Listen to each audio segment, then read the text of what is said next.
ఇగ ఇక్కడ ఒక్కొక్కరికి అంటే అసైన్‌మెంటే పొందని వాళ్ళకు వాళ్ళని అసైనీలుగా సృష్టించి ఒక్కొక్కరి పేరు మీద 5-10 ఎకరాలు వీళ్ళ పైన నమోదు చేయడం జరిగింది. ఇగ వీళ్ళ పైన రికార్డ్‌కి ఎక్కించిర్రు. ఇగ అయితే జనరల్‌గా అయితే అసైన్ భూమి పేదలకు ఎంత ఇస్తారంటే 1, 2 ఎకరాలు ఉండుడే మహా ఎక్కువ.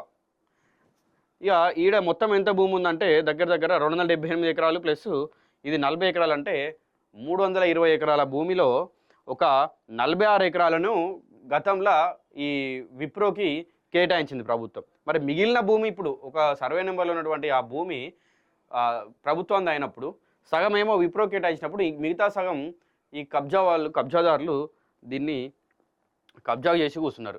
ఇక నిషేధిత జాబితా 22ఏలో ఉన్న ఆగర్ నిర్మాణాలు.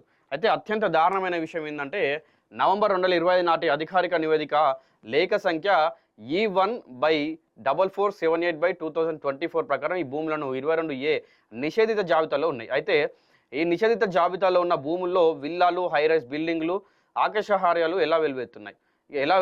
తహసీల్దార్ కార్యాలయం దీని భూమి స్థితిని అంటే ల్యాండ్ స్టేటస్ ధృవీకరించకుండా నిరభ్యంతరం అంటే ఎన్ఓసీలు ఎట్లా ఇచ్చిండు వీళ్ళకి, ఇక లేకపోతే ఎన్ఓసీలు కూడా నకిలీవేనా అనేది కూడా అర్థమైతలేదు. అంటే ఒకవేళ ఇది ఎన్ఓసీలు ఇస్తే వీళ్ళు ల్యాండ్ స్టేటస్ చెక్ చేయకుండా ఎన్ఓసీలు ఎట్లా ఇచ్చిండు, లేకపోతే ఎన్ఓసీలు కూడా నిజంగానే అవి కూడా నకిలీయేనా అనేది అర్థమైతలేదు.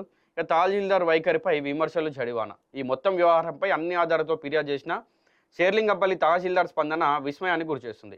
ఉన్నతాధికారులతో మాట్లాడతానంటూ కాలయాపన చేస్తూ పరోక్షంగా భూ అక్రమాలకు నిర్మాణ పనులు పూర్తి చేసుకోవడానికి సమయం ఇస్తున్నారని విమర్శలు వెల్లువెత్తున్నాయి. ఇక కళ్ళ ముందే ప్రభుత్వ భూమి అన్యాక్రాంతమవుతున్న తహసీల్దార్ మౌనం వహించడమే వెనుక భారీ స్థాయిలో ముడుపులు అందినట్లు స్థానికులు ఆరోపిస్తున్నారు.